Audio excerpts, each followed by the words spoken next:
Les escrocs. Les délinquants les plus sournois, charmants, froids et calculateurs, ils trahissent la confiance et détruisent des vies. Tout en restant une énigme. Nous sommes sur le point d'explorer le monde mystérieux de ces criminels de haut vol. Et d'obtenir un aperçu inédit de l'esprit tortueux de certains des escrocs les plus fourbes de ce monde. Nous révélerons les détails et les subtilités de leurs délices élaborés. Et découvrirons comment la justice a fini par les rattraper. Dans cet épisode, nous allons découvrir l'histoire incroyable de l'un des escrocs les plus prolifiques et les plus compulsifs de Grande-Bretagne. Celui-ci se faisait passer pour un professeur brillant et haut en couleur de l'université de Cambridge. Et il avait l'habitude d'escroquer des légions de victimes en leur soutirant des millions de livres sterling.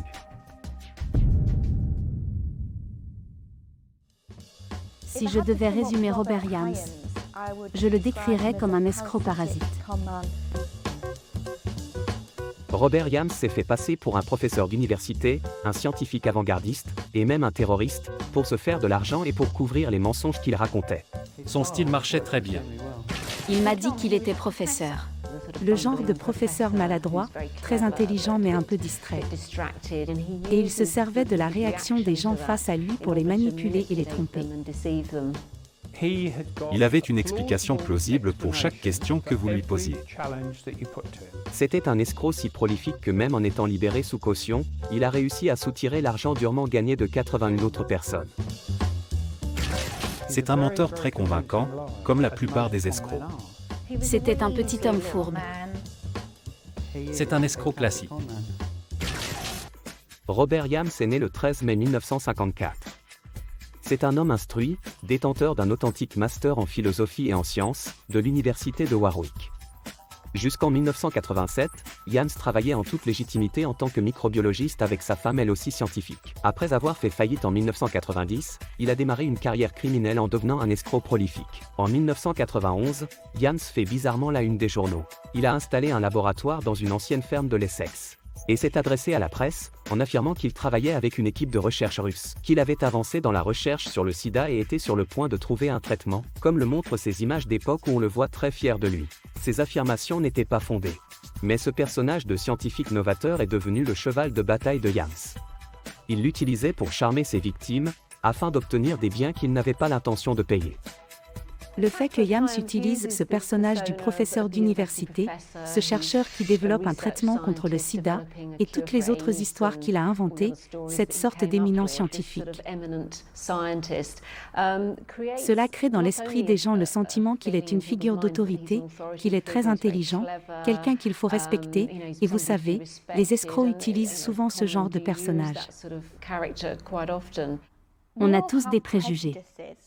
Donc, si on est vigilant vis-à-vis d'une potentielle arnaque, en général sans pour autant s'attendre à un individu avec une sacoche jaune fluo et un affreux t-shirt rayé, on s'attend quand même à ce qu'il y ait quelque chose de louche chez cette personne. Iams s'est présenté comme un gentleman de la haute société, une sorte de professeur maladroit. Et je pense que ce personnage était assez désarmant. Et c'est ce personnage qui l'a aidé à s'en tirer aussi bien pendant tant d'années. Un an plus tard, le faux professeur a été condamné à 4 ans de prison après avoir ambitieusement escroqué 236 000 livres à la communauté agricole. Iams avait obtenu des prêts de 20 000 à 30 000 livres de différentes sociétés de financement. Il prétendait que l'argent était destiné à acheter du matériel agricole qui n'existait pas ou qu'il ne possédait pas. Au total, 19 chefs d'accusation pour tromperie ont été retenus contre Iams. Cela englobait d'autres de ses arnaques. Iams a vendu du matériel agricole qu'il ne possédait pas, en empochant les bénéfices. Et il a acquis des biens avec des chèques sans provision. Un fil rouge dans sa carrière d'escroc. Il donne l'impression d'être d'une famille aisée, de ne pas avoir de problème d'argent. Et cela fonctionne très bien lorsqu'il a affaire à ses victimes. À de nombreuses reprises, il s'est rendu dans des magasins tout à fait ordinaires et demandait pour se faire livrer des articles. Les gens aisés font souvent cela. Je sais qu'ils vont dans les magasins et disent « Pouvez-vous faire livrer cela chez moi? Je vous paierai. » Ou « Est-ce que je peux créer un compte chez vous ?» Iams créait un compte et obtenait des milliers de livres sterling de marchandises sans jamais avoir l'intention de les payer. Et ensuite, après quelques mois, les gens du magasin lui téléphonent, il vient au magasin, il parle avec eux, et il trouve des excuses pour expliquer pourquoi le paiement n'a pas été effectué. Il leur fait des chèques, mais qui sont sans provision. où il leur dit qu'il vient tout juste de leur faire un virement. Et il peut faire cela pendant des mois, jusqu'à ce que les gens se rendent compte qu'ils se sont fait avoir. Je pense que le style de vie qu'il menait aurait suffi à provoquer une dépression nerveuse chez la plupart des gens. Et pourtant, pour lui, ce n'était que la norme. Cela me laisse penser qu'il y a peut-être quelque chose dans sa biochimie qui fait qu'il n'est pas touché par le stress autant qu'il le devrait. Il ne pouvait pas atteindre le même niveau d'énervement que les gens normaux. Le faux scientifique Robert Yams a fait appel de sa condamnation pour l'escroquerie à hauteur de 236 000 livres, et a vu sa peine réduite à 1 an seulement. À l'inverse d'autres escrocs qui mènent une vie solitaire, Yams avait une compagne et 4 enfants. Malgré sa peine de détention, la famille de Yams l'a soutenu pendant son emprisonnement. Et la police pense que sa compagne et ses 4 enfants n'étaient que très peu ou pas du tout au courant de ces escroqueries à répétition. Mais ces escroqueries étaient ce qui permettait de subvenir aux besoins de sa famille. Il gagnait ainsi de petites sommes d'argent, parfois insignifiantes, afin d'offrir le meilleur à sa famille. Il louait des maisons et ne payait jamais le loyer. Il louait des voitures haut de gamme, accumulant des factures de 8 000 livres qu'il n'avait pas l'intention de payer. Et il a même dupé des écoles privées pour l'éducation de ses enfants, sans payer les frais de scolarité de 5 000 livres. Et sa famille, semble-t-il, n'en a rien su. Il a une femme et une famille, et pourtant il a été capable de les déplacer tous les 6 mois environ, en louant des maisons et en utilisant des chèques non valables et des méthodes de litiges commerciaux. Et malgré cela, il a réussi à conserver une certaine vie de famille, ce qui est incroyablement difficile, et cela en dit long sur sa personnalité et l'emprise qu'il a sur sa famille. Car il a réussi à faire cela sans qu'il ne se rende compte de la manière dont il obtenait son argent. Même les vacances en famille étaient le fruit de la carrière d'escroc de Yams. La propriétaire d'une maison d'hôtes, Roberta Truin, en a fait les frais, lorsqu'Yams et sa famille ont réservé pour 2 semaines. On a reçu une garantie de 300 livres, et il nous en devait encore 700. Et pendant que Yams logeait dans la maison d'hôtes, il a cherché à se faire bien voir par Roberta. Il venait me voir chez moi, parfois 7, 8 fois ou plus. Et ça chaque semaine, toujours pour des banalités. Il y avait quelque chose en lui que je n'aimais pas. C'était, à mon avis, un petit homme fourbe. Et lorsque les 2 semaines se sont achevées, Yams a réglé la facture comme n'importe quel autre client. Mais ce n'était que des mensonges, comme il en avait l'habitude. Yams n'avait pas l'intention de payer, mais cela ne l'a pas empêché de faire comme si de rien n'était. Et d'avoir l'audace de faire le chèque devant Roberta. Il l'a signé ici. Et il a dit, voilà, un chèque de 700 livres donc. C'est bien ça? J'ai dit, c'est exact. C'est la dernière fois que je les ai vus. C'est peut-être la dernière fois que Roberta a vu Robert Yams. Mais pas la dernière fois qu'elle a vu son chèque sans valeur. Dès qu'il a quitté la maison d'hôtes, l'escroc a annulé le chèque de 700 livres. Et Roberta a été choquée lorsque la banque a renvoyé ce bout de papier sans valeur. Je n'en revenais pas. Je me suis dit, bon sang, je suis allée directement à la police. Ils ont pris le chèque. Bien que la plainte ait été enregistrée par la police, Roberta n'a jamais revu Yams et n'a jamais été remboursée. Je n'imaginais pas du tout qu'il n'allait pas me payer. Je pensais qu'il le ferait. J'imagine que l'on peut se faire avoir par certaines personnes. Dans l'univers tordu des abuseurs de confiance, 700 livres cela n'a pas l'air d'être beaucoup, mais c'est là la clé du succès de Yams. Il a commis de petits délits individuels à une échelle monumentale et presque obsessionnelle. Individuellement, chaque incident semble relever d'une affaire civile et non pénale. Mais Yams était avide. L'endroit où il vivait, les voitures qu'il conduisait et les biens qu'il possédait, avaient été soutirés à des victimes sans méfiance. Et des personnes de confiance comme Roberta se sont senties lésées et appauvries. Ça m'a amené à douter des personnes qui me payaient par chèque. Mais les gens ne sont pas tous comme Yams. Ils ne sont pas mauvais. Ils ne sont pas trompeurs. C'est vraiment méprisable. C'est mal. Par la suite, l'ambition de Yams grandit. Et il prévoit d'escroquer le monde de l'art de plus d'1 million de livres. Il a failli réussir ce qui aurait été, en réalité, un énorme cambriolage. Robert Yams est très différent de l'escroc de type Arsène Lupin que l'on associe aux arnaques. Robert Yams est un escroc de carrière calculateur, qui a soutiré des biens et de l'argent à de nombreuses personnes. En prétendant être un professeur d'université maladroit et faussement excentrique. Il crée ses propres références, ses propres faux documents. Il vous regarde droit dans les yeux et vous dit « Je ne comprends pas le problème ». Il a emmené sa famille à travers tout le pays, dans des manoirs à des millions de livres. Le tout sur la base de faux documents et de fausses déclarations. Il répétait toujours « Il doit y avoir un problème de communication entre vous, un tel et un tel ». Il y avait quelque chose que je n'aimais vraiment pas chez lui. C'est son mode de vie. Il vit au crochet des autres. La carrière prolifique d'escroc de Yams est axée sur la duperie massive des industries de services. Il louait des maisons et des voitures pour des périodes de 6 mois, et repartait sans payer. La police pense que la famille de M. Yams ignorait ces escroqueries incessantes. Mais en 1998, à 44 ans, les mensonges de Robert Yams à sa famille se sont révélés être sa perte. La famille Yams pensait que leur père et mari, universitaires, avaient obtenu un poste dans une grande université californienne. Et qu'ils allaient tout plaquer pour s'installer aux USA. Tout n'était que mensonge. Le travail était fictif, et le jour venu, alors que la famille Yams devait partir pour sa nouvelle vie, Robert Yams a résolument pris une mesure drastique pour s'assurer qu'il ne puisse pas voyager. Il a créé une alerte terroriste à l'aéroport d'Heathrow. Il y avait en fait une petite faille dans les plans de Yams. Il a annoncé à sa famille qu'ils allaient déménager en Californie, mais, en réalité, c'était faux. Il n'avait jamais eu l'intention de le faire, mais les choses commençaient à lui échapper. Il a donc décidé d'appeler l'aéroport d'Heathrow à 4 reprises, en disant qu'il appartenait à l'IRA, et ils ont dû évacuer l'aéroport. On a là un homme qui a l'habitude de mentir, alors il ne pouvait pas inventer un simple mensonge. Il a quand même été jusqu'à téléphoner à l'aéroport, à parler de mort et de destruction massive parce qu'il y aurait une bombe dans l'aéroport. Yams avait appelé l'aéroport d'Heathrow en imitant l'accent irlandais et avait laissé des messages effrayants et des menaces de mort. Yams a passé 4 appels en 2 heures.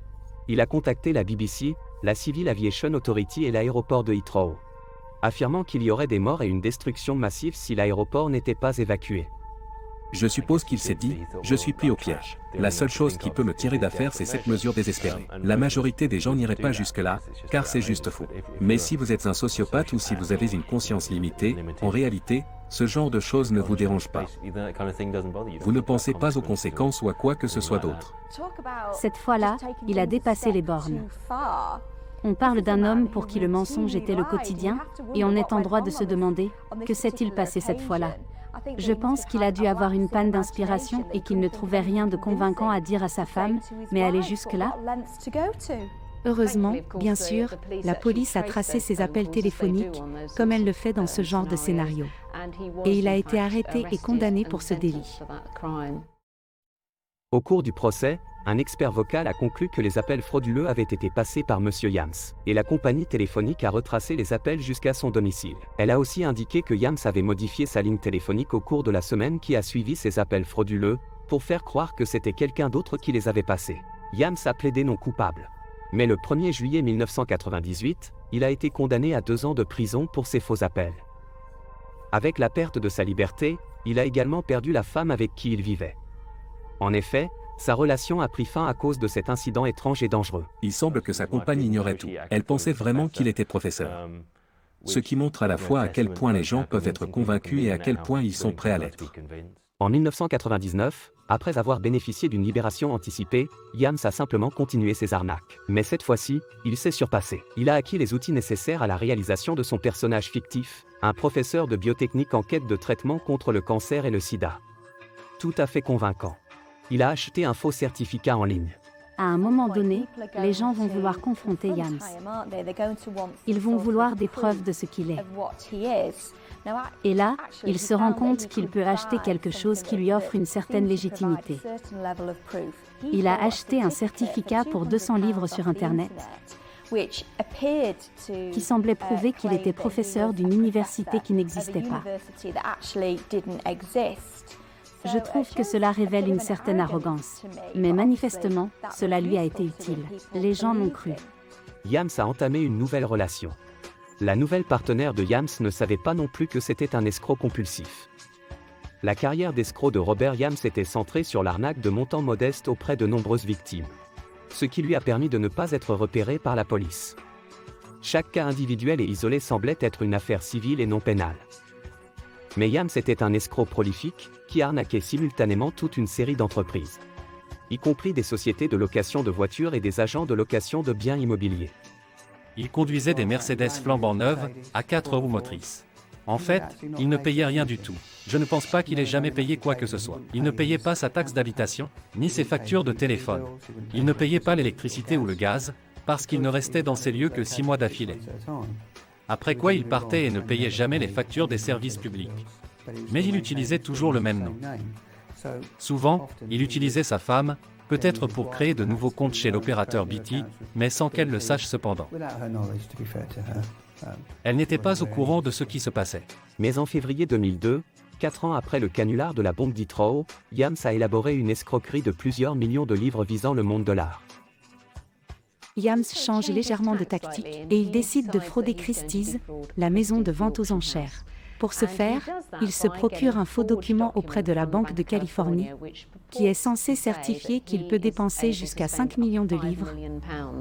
C'est une somme considérable, surtout que beaucoup de gens pensent que personne n'aurait l'audace de falsifier un avoir de 5 millions de livres. Mais en gros, c'est ce qu'il a fait. Je pense que l'incident de Christie's a vraiment été sa chute. Car jusqu'alors, ces escroqueries étaient fréquentes, mais relativement modestes à grande échelle. L'arnaque de Christie's était similaire à l'escroquerie traditionnelle de Robert Yams. Yams a adopté son personnage habituel de professeur aisé et maladroit, qui était aussi un riche collectionneur d'art. Mais cette arnaque, plutôt que d'escroquer 6 mois de loyer gratuit, visait ambitieusement à soutirer à Christie's 6 tableaux, d'une valeur de plus d'1 million de livres. La première phase de l'escroquerie consistait à utiliser le faux certificat et la fausse référence bancaire américaine pour convaincre Christie's qu'il était légitime. Le faux scientifique était sur le point d'escroquer la maison de vente aux enchères la plus respectée et la plus prestigieuse du monde. Mais plutôt que d'assister lui-même aux ventes, Yams a bizarrement envoyé sa fille aînée, Catherine, chez Christie's, pour enchérir en son nom. Croyant que son père était un scientifique prospère, renommé et riche, elle était heureuse d'assister à la vente, au téléphone avec Yams. Et à savourer l'euphorie et la frénésie de la course aux enchères. Il a failli réussir ce qui aurait été en fait un énorme cambriolage. Mais je pense que le fait qu'il ait frappé en dehors de sa catégorie est, en réalité, ce qui l'a trahi, parce que, bien sûr, il avait impliqué sa fille dans l'escroquerie. Elle ne savait pas ce qu'il se passait. Ce qu'il a fait, c'est qu'il a envoyé sa fille, Catherine, à son insu chez Christie's en son nom, et avec un système d'enchères téléphonique. Elle a enchéri sur 6 tableaux, ce qui représentait une somme considérable. Catherine, totalement inconsciente de l'illégalité du plan dans lequel elle avait été embarquée malgré elle, faisait des offres sur les tableaux. Au téléphone avec son père, qui lui donnait des instructions, elle a d'abord acquis un tableau valant plus d'1 demi-million de livres. Et d'autres victoires allaient suivre. Par la suite, Catherine a mis le grappin sur 5 autres chefs-d'œuvre pour son père, amateur d'art. Catherine avait réussi à obtenir les 6 tableaux que son excentrique académicien de père désirait, même si cela avait coûté 1 188 000 livres de sa fortune. Catherine ne savait pas que cette fortune était fictive. Et ce n'était que la deuxième phase de son plan d'ensemble. La dernière étape était simplement d'obtenir de Christie's d'expédier les tableaux avant qu'il ne transfère les fonds. Un tour que Yams maîtrisait parfaitement, mais pas sa fille innocente. Catherine s'est avérée être le talon d'Achille de Yams, qui a commis une énorme erreur en se servant d'elle. Lorsqu'elle a commencé à mentionner à Christie's qu'elle allait encadrer l'une de ses œuvres incroyablement chères, avec un cadre provenant d'une boutique du centre-ville, c'était évidemment un indice qu'il n'avait pas les moyens qu'il prétendait avoir. Il est clair que cela a déclenché une grosse alarme dans l'esprit du personnel de Christie's. Et ils ont compris ce qu'il se passait. Et du coup, l'arnaque n'a simplement pas marché. Elle avait enfreint une règle élémentaire de l'arnaque, puisqu'elle n'était pas une arnaqueuse elle-même. C'est-à-dire qu'elle est vraiment sortie de son personnage. Elle n'a pas sauvé les apparences. Et je suis sûr que lui l'aurait fait, s'il avait été à sa place. Il aurait su mieux faire parce que la règle de base est qu'il ne faut jamais baisser sa garde comme ça. La plupart du temps, les escrocs de carrière sont souvent seuls. Ils sont toujours décrits comme des solitaires, et la raison c'est que vous devez maîtriser toutes les inconnues. Si vous avez des gens dans votre vie, ce sont des personnes qui pourraient potentiellement vous trahir, à moins qu'elles ne soient à 100% avec vous dans ce que vous faites. C'est une erreur que Yams a commise. Sa fille ne savait pas ce qu'il se passait.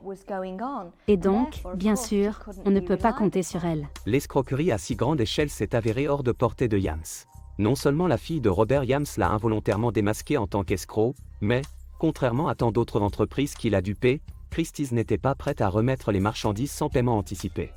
Et ce peu importe l'insistance de ce professeur excentrique pour que les tableaux lui soient expédiés. Sans paiement de la part de Yams, Christie's a dû faire une croix sur un gros montant, puisque les tableaux ont finalement été vendus pour 150 000 livres de moins que son offre bidon, et qu'ils avaient besoin de maintenir leur relation avec le vendeur. Christie's a contacté la police. L'escroquerie de Yams avait échoué, et il savait que ce n'était qu'une question de temps avant que la police ne le trouve. Car, bizarrement, quand il a exécuté l'escroquerie de Christie's, comme pour toutes ses autres arnaques, Robert Yams avait utilisé son vrai nom. Il est certain que la plupart des escrocs utilisent différentes identités pour réaliser leur fraude. Mais lui non. C'est presque de l'arrogance de sa part de ne pas se soucier du fait qu'il peut être découvert. Je pense qu'il est rare qu'un escroc n'utilise pas de pseudonyme, car la plupart d'entre eux ont tendance à changer de nom facilement. Et je pense que c'est très caractéristique de l'état de leur identité, en quelque sorte. Ils ne se soucient guère de leur identité. Souvent, ils ne se soucient pas de leur nom. Pour échapper à la police, le faux professeur a fui le pays. Yams, accompagné de sa famille, s'est rendu aux USA. Sous prétexte qu'il avait été embauché pour travailler sur des recherches révolutionnaires sur le cancer, laissant sa fille innocente affronter les conséquences. À la différence d'Heathrow en 1998, le voyage n'a pas été interrompu. Et en Californie, la famille vit dans le luxe, louant dès leur arrivée un manoir à 1,7 million de livres que Yams n'avait pas l'intention de payer. Non content d'escroquer les gens à tout va dans son pays d'origine, Yams n'a pas pu s'empêcher de déménager sa famille et toutes leurs possessions en Californie, où il a repris l'exacte même routine qu'il avait ici. Faire des locations avec option d'achat, émettre des faux chèques, des faux avoirs. En fait, il a arnaqué les Américains comme il nous a arnaqués ici. La police britannique s'est rendue aux États-Unis à la poursuite de Yams pour l'escroquerie ratée de Christie's. La police métropolitaine s'est rendue sur place et l'a interrogé sur cette affaire. Mais ils étaient clairement en dehors de leurs compétences territoriales. Ils n'ont aucun pouvoir d'arrestation là-bas. L'infraction pour laquelle ils enquêtaient sur lui n'était pas suffisante pour donner lieu à un ordre d'extradition. Ils ont donc dû rentrer au Royaume-Uni et attendre qu'il finisse à un moment donné par revenir au pays où il serait arrêté pour ses délits. Ainsi, à l'abri de la loi britannique et tranquille sous le soleil californien, Yams mène la belle vie grâce aux arnaques sans avoir jamais l'intention de payer ce qu'il doit. Mais cela ne passait pas inaperçu. Il n'a pas été arrêté là-bas, mais il faisait l'objet d'une enquête parce qu'il faisait la même chose qu'ici. Il louait des logements de très bonne qualité, du genre de ceux que l'on trouve en Californie, et il n'a jamais rien payé. Après avoir vécu aux États-Unis pendant plus d'1 an, les escroqueries de Yams pour obtenir gratuitement des logements et des voitures touchent à sa fin. Les autorités étaient sur sa piste. Il est rentré à la maison et a dit « On prend le prochain vol ». Et ils l'ont fait. Et ils ont laissé tous leurs biens derrière eux.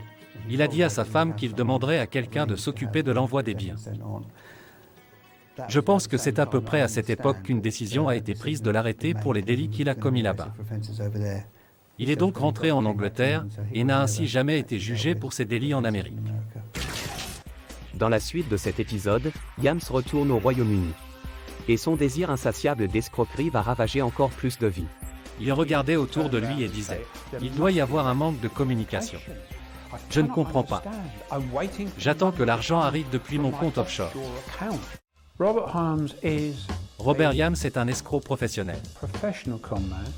C'est un escroc de carrière. Robert Yams est un escroc qui a dupé des personnes en leur soutirant des dizaines de milliers de livres en biens et en argent. C'est incroyable tout ce que l'on peut faire quand les gens croient que l'on est une figure d'autorité. Il fait ce numéro du savant fou, et il n'a pas froid aux yeux. Il a tellement bien réussi qu'il a même trompé sa propre femme. Il a élevé ses enfants et a réussi à vivre de l'argent volé pendant des années et des années. Il n'a cessé de faire semblant. Il ne s'arrêtera jamais. Et c'est un menteur très convaincant. Après s'être enfui aux États-Unis pour son escroquerie ratée envers Christie's en 2002, Robert Yams poursuit ses activités d'escroquerie outre-Atlantique. Yams a quitté les États-Unis en 2003 pour éviter d'être arrêté. Mais il ne fera que passer de mal en pis. Il est rentré au Royaume-Uni en décembre et a tenté d'acheter une maison à 2 millions de livres dans la région de Cambridge. Naturellement, Yams n'avait pas l'argent nécessaire et la police a eu vent de l'affaire. Ils ont remonté la piste de l'escroc, et Yams a enfin été arrêté en janvier 2004, et inculpé pour l'escroquerie de Christie's. Dans la plupart des cas, pour un escroc, un procès marque la fin des activités illicites. Mais libéré sous caution en avril 2004, Yams est devenu plus avide que jamais dans ses escroqueries en solo. Et ce qui montre la difficulté d'enquêter sur les escrocs, c'est que lorsqu'Yams a été arrêté, puis libéré sous caution, il a encore commis 81 délits de plus. Cela montre les difficultés que rencontrent les détectives lorsqu'ils arrêtent quelqu'un pour de la fraude complexe. Il faut beaucoup de temps pour enquêter, pour rassembler les preuves et porter l'affaire devant le tribunal. On ne peut pas garder quelqu'un en détention pour un tel délit. Donc il reste en liberté, à arnaquer les gens pour vivre. L'une des escroqueries de Yams, alors libéré sous caution pour l'affaire Christie's, a été d'inscrire sans hésitation ses 2 plus jeunes filles dans une école privée. Mais, fidèle à son style, il n'avait pas l'intention de payer les 17 000 livres de frais de scolarité. Lorsque ces écoles commençaient à perdre patience et à dire « Vous n'avez jamais payé les frais de scolarité, donc plusieurs milliers de livres », alors il leur écrivait en disant « Je ne suis pas satisfait du service que vous fournissez, et j'aimerais que vous révisiez cela. Et une fois que ce sera réglé, peut-être que j'envisagerai de payer les frais. » Mais il n'était jamais content. Et au bout d'un moment, il finissait par retirer ses enfants de l'école, sans jamais payer, et il les plaçait dans un autre établissement. En tant que fait isolé, si c'était signalé à la police, elle pourrait dire « Il ne s'agit pas d'une infraction en soi. Vous devrez régler cette question directement avec lui par l'intermédiaire d'avocats. » Ce n'est que lorsqu'on rassemble le tout, qu'on se rend compte qu'il est très malhonnête dans ses tromperies. Mais ces arnaques n'ont pas toujours profité à sa famille. Alors en attente pour son procès, Robert Yams s'en est étonnamment pris à Catherine, sa fille issue d'une précédente relation encore aux études. Non seulement Yams avait déjà cruellement impliqué sa fille innocente dans son escroquerie catastrophe à Christie's, mais il a ensuite détruit sa vie en l'endettant de 12 000 livres. Il a volé le chéquier de sa fille, et a décimé son compte et son découvert. Elle est partie étudier à l'université. Il s'est emparé des chéquiers de son compte bancaire et a émis tous les chèques de ce compte sans provision. Et la somme a atteint environ 10 ou 12 000 livres. Pour sa fille, ce compte bancaire avait été clôturé, car elle avait demandé à son père de le fermer parce qu'elle n'en avait plus besoin. Mais tout à coup, elle a commencé à recevoir des lettres de la banque, exigeant plus de 12 000 livres. La plupart d'entre nous ne ferions pas cela à quelqu'un que nous aimons. Mais j'imagine en fait qu'il ne pensait pas vraiment que c'était un problème. Ben oui, il a été endetté toute sa vie. Ce n'est pas quelque chose qui le dérange visiblement. Il a donc peut-être supposé que cela ne la dérangerait pas non plus. Elle en a été très affectée. Imaginez-vous, elle était étudiante. Non seulement elle en était affligée, mais les banques ne la croyaient pas quand elle disait que son père avait volé l'argent. Et elle faisait pression sur elle. Avec des mandats, des réclamations et des huissiers, en la sommant de payer. Elle en a été très affectée. Et cela a duré de nombreux mois. Elle ne parle plus à son père, vous vous en doutez. Et Catherine faisait partie d'une très longue liste de victimes. Malgré la liberté sous caution, l'attente d'une date de procès, et le risque probable d'une peine de prison, Yams a continué ses délits. Les activités délictuelles de Yams ont financé et soutenu son mode de vie et celui de sa famille. Et les magasins, les sociétés de location de voitures, les agents immobiliers, les hôtels et les chambres d'hôtes de la région de Cambridge ont tous été dupés par Yams. Il obtenait leurs services, mais ne les payait pas. L'une des victimes de Yams a contacté l'inspecteur John Gibbons. J'ai entendu parler pour la première fois de Robert Yams. Lorsque j'ai reçu une demande d'inspection à propos d'un défaut de paiement pour la location d'une petite maison qui avait été louée pour 2 semaines. C'était dans notre circonscription et il n'avait pas payé. Il est simplement parti sans payer. Elle s'est présentée à la police et nous avons enquêté. Et c'est à partir de là que tout a pris de l'ampleur, à partir d'une affaire aussi simple que ça. J'étais en liaison avec d'autres policiers de notre propre unité, qui enquêtaient aussi sur lui de manière indépendante pour des séjours à l'hôtel et des impayés. Et j'ai repris tous les dossiers de Suffolk. Je pensais que c'était un délinquant de petite envergure. La série incessante d'escroqueries de Yams se déroulait alors qu'il attendait son procès pour l'escroquerie envers Christie's en 2002. Celui-ci était retardé parce que Yams avait invoqué des problèmes de santé. Il feignait d'être malade. Il s'est fait hospitaliser la veille du jour où il devait se présenter au tribunal. Et manifestement, le juge, qui souhaitait suivre l'affaire du début à la fin, commençait à être agacé. Mais, Malade ou non, il continuait d'arnaquer. Et a commis plus de 80 délits alors qu'il était sous caution.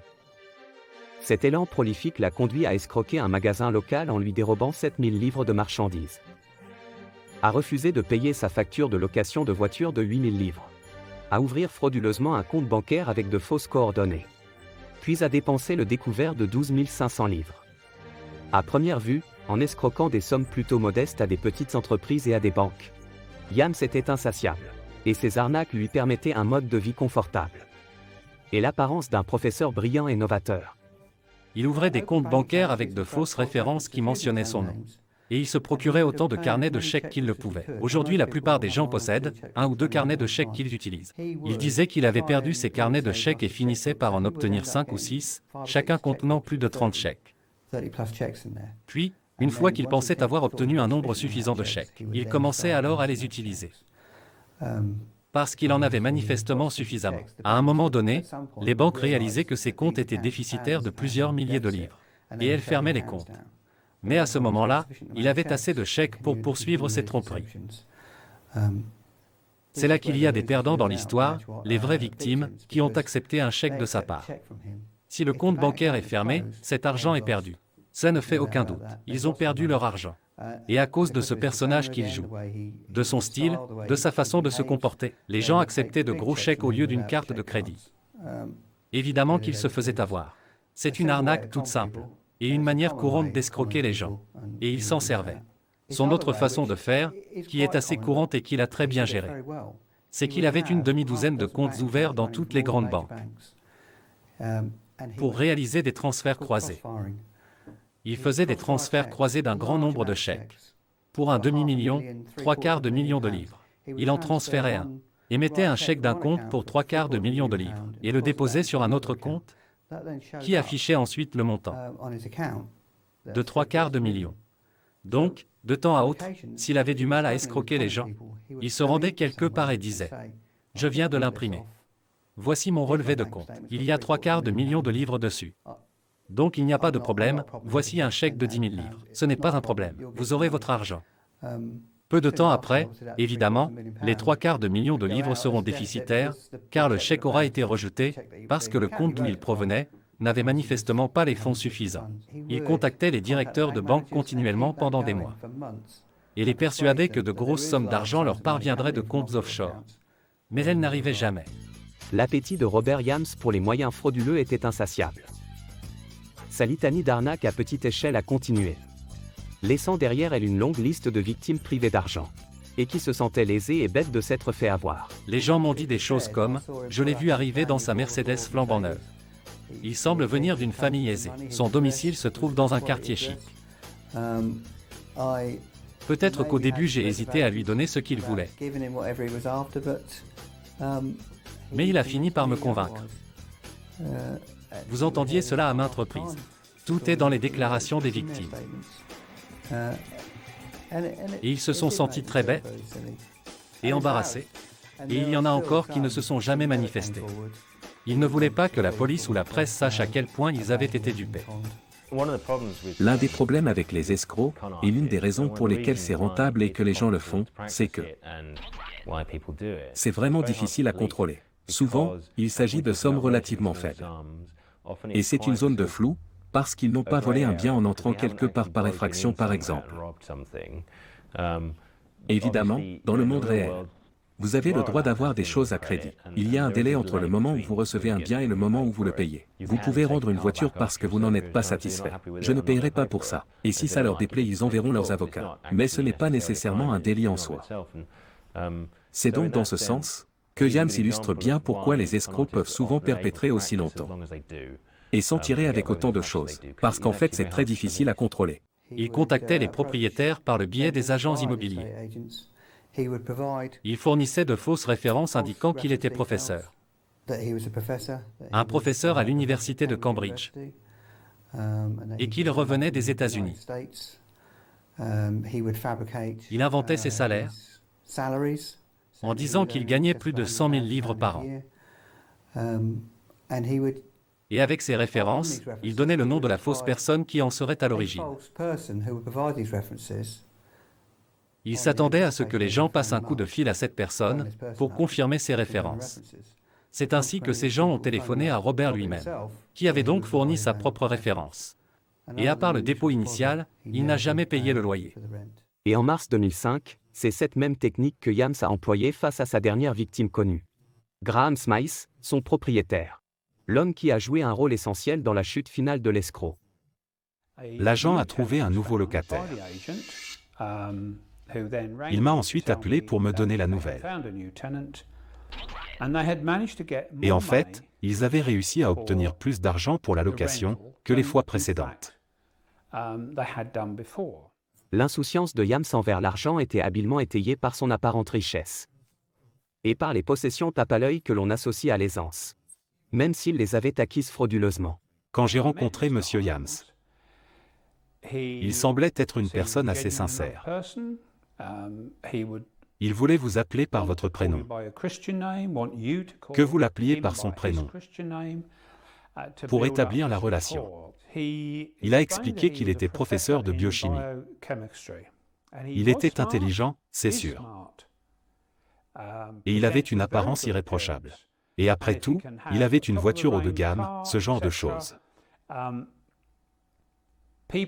On a tendance à regarder les gens et à les juger en fonction de leur possession. C'est en tout cas comme ça que font les agents immobiliers. Car quand on l'a interrogé, l'agent immobilier a dit qu'il était tout à fait fiable parce qu'il conduisait une Mercedes. Il avait toutes les apparences de la richesse, mais il n'avait rien. Robert Yams joue un personnage aimable et sympathique.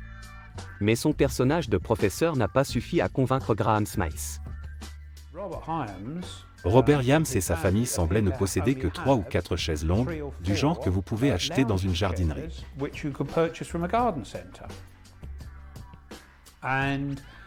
Lorsque je me suis rendu à la maison et que j'ai vu le mobilier, j'ai dit, qu'est-il arrivé à vos meubles? Oh, eh bien, nous venons d'arriver d'Amérique. Et vous savez, les meubles mettent du temps à arriver. Il est donc là depuis 6 ou 8 semaines, et il n'a pas de meubles? Que se passe-t-il? Ses doutes persistants, Graham Smythe décide d'enquêter. Et parle aux agents de location. Je contacte donc les agents et leur dis, le loyer a-t-il été payé? Oh, eh bien, oui, l'acompte a été payé. Le dépôt a été payé en espèces. Ce qui fait immédiatement tilt, car on se dit, qui se promène avec autant d'argent liquide? Avez-vous reçu d'autres paiements? Non, mais nous en attendons un. Avez-vous vérifié ces références? Oh oui, oui, nous avons vérifié ces références. De bonnes références d'une banque américaine, etc. Cependant, il s'est rapidement avéré que M. Yams n'avait pas payé son loyer, qu'il n'avait pas l'intention de le payer. Et quand, à de nombreuses occasions, j'allais le voir pour lui demander l'argent, il regardait autour de lui et disait « Il doit y avoir un problème de communication. Je ne comprends pas. J'attends que l'argent arrive de mon compte offshore. » Pour chaque question que vous lui posiez, il avait une explication. Une explication plausible, tant que vous étiez prêt à l'accepter. Mais quand vous demandiez comment il gagnait son argent, d'où provenaient ses revenus, il revenait alors sur ce qu'il avait dit et il disait « Eh bien, je suis très malade. Je ne veux pas commencer à parler de ça, j'ai des problèmes cardiaques, etc., etc. » Mais les excuses répétées de Yams et ses tentatives d'esquiver Graham Smythe n'ont pas fonctionné. Graham a engagé des poursuites devant le tribunal et est allé à la police, lui donnant l'indice dont elle avait besoin. J'ai décidé qu'il n'allait pas s'en tirer comme ça. À venir, l'inspecteur John Gibbons s'entretient avec un escroc de carrière. Et le charme d'escroc de Yams va lui permettre de s'approcher dangereusement de la liberté. Je commençais à me demander. Et s'il avait raison et que moi j'avais tort? Et à un moment donné, j'ai dû secouer la tête et me dire, allez reprends-toi. Robert Yams a arnaqué de manière compulsive des deux côtés de l'Atlantique. En vivant un style de vie luxueux, et en se faisant passer pour un éminent professeur d'université. Il réussit si bien parce qu'il n'a aucune morale et qu'il se fiche de savoir qui il vole. Il a même trompé sa famille, y compris sa propre fille. Il joue un jeu très dangereux pour un escroc. Sa fille a commencé ses études universitaires avec des milliers de livres de dettes. même une fois attrapé, puis libéré sous caution. Il a encore commis quelques 81 chefs d'accusation de fraude et de tromperie. C'était un escroc extraordinaire, et certainement le plus doué que j'ai jamais rencontré. Yams avait multiplié les escroqueries dans le secteur des services, dont des agences immobilières, magasins et entreprises de location. Yams résidait dans une propriété où, comme à son habitude, il ne payait pas le loyer. Son propriétaire a appelé la police, et l'inspecteur John Gibbons est allé arrêter l'escroc. Et en fouillant la maison, l'ampleur choquante des délits de Yams est devenue claire. Il était évident qu'ils étaient en transit, car l'une des chambres était pleine de cartons. On aurait dit qu'il n'avait pas l'intention de rester très longtemps, car il n'avait rien déballé. Il y avait aussi des piles et des piles de lettres et de courriers, avec du rouge partout, des réclamations d'avocats et d'entreprises. Une bonne douzaine de lettres sont arrivées pendant qu'on était sur place. Que des réclamations. On a pris tous les documents. Et on a commencé à faire des recherches sur tout ce qu'on avait trouvé. Et c'est là que j'ai réalisé que cet homme était un délinquant majeur dans le domaine des malversations financières. Alors en liberté sous caution, et en attente de son procès pour l'arnaque ratée envers Christie's en 2002, Robert Yams a malgré cela commis 81 autres délits connus au Royaume-Uni, en 2004 et 2005. Il avait escroqué ses proies pour un total présumé de 68 500 livres. Mais malgré les preuves de la culpabilité de Yams, celui-ci n'était toujours pas prêt à avouer, lors de son arrestation le 27 mai 2005 par l'inspecteur John Gibbons. Il était dans le déni total. Nous l'avons interrogé pendant quelques heures sur ce que nous savions de lui. Il était dans le déni, il disait que les chèques sans provision étaient un accident. Il n'a accepté aucune des allégations qui lui ont été faites à ce stade. Et malgré les preuves accablantes, même lorsqu'il est interrogé par la police, Robert Yams reste un maître dans l'art de la manipulation. Même les policiers les plus aguerris couraient le risque d'être pris dans son tissu de mensonges. Chaque fois que je l'ai interviewé, il y avait ce moment où je commençais à me demander et s'il avait raison et que moi j'avais tort. À un moment donné, j'ai dû secouer la tête et dire « Allez, reprends-toi ». Il a commis tout cela. Malgré ce qu'il me dit, je sais que c'est la vérité parce que j'ai toutes ces déclarations de témoins. En tant que détective, essayer de reconstituer des mouvements sur plusieurs années avec quelqu'un qui est un menteur invétéré est très difficile et on peut presque se faire manipuler nous-mêmes. C'est tout à fait compréhensible. Sa vie est construite sur des mensonges.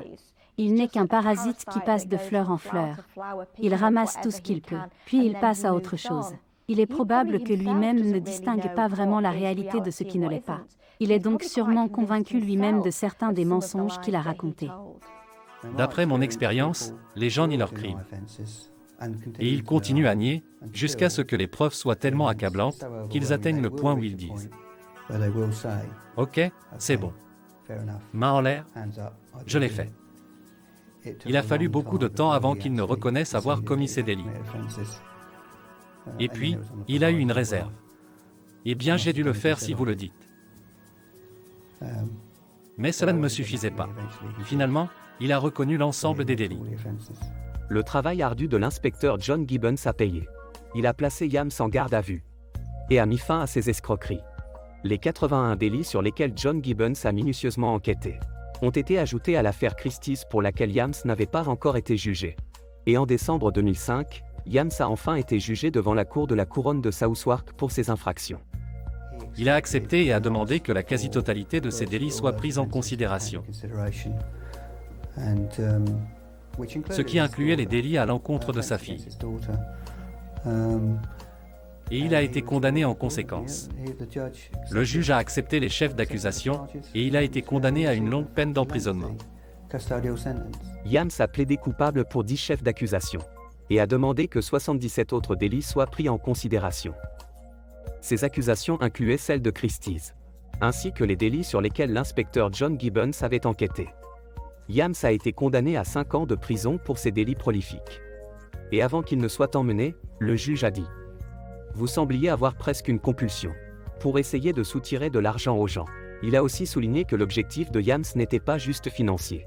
Les commentaires du juge à la fin du procès étaient intéressants, car il a dit qu'à son avis, Yams ne recevait pas que des bénéfices financiers pour ses délits, mais qu'il en tirait aussi un certain plaisir, ce qui n'est pas inhabituel chez les escrocs. Le pouvoir et l'autorité, ainsi que la capacité à manipuler les gens, c'est quelque chose qui leur procure apparemment beaucoup d'euphorie. Avec Yams, nous en sommes au stade où sa famille l'a abandonné.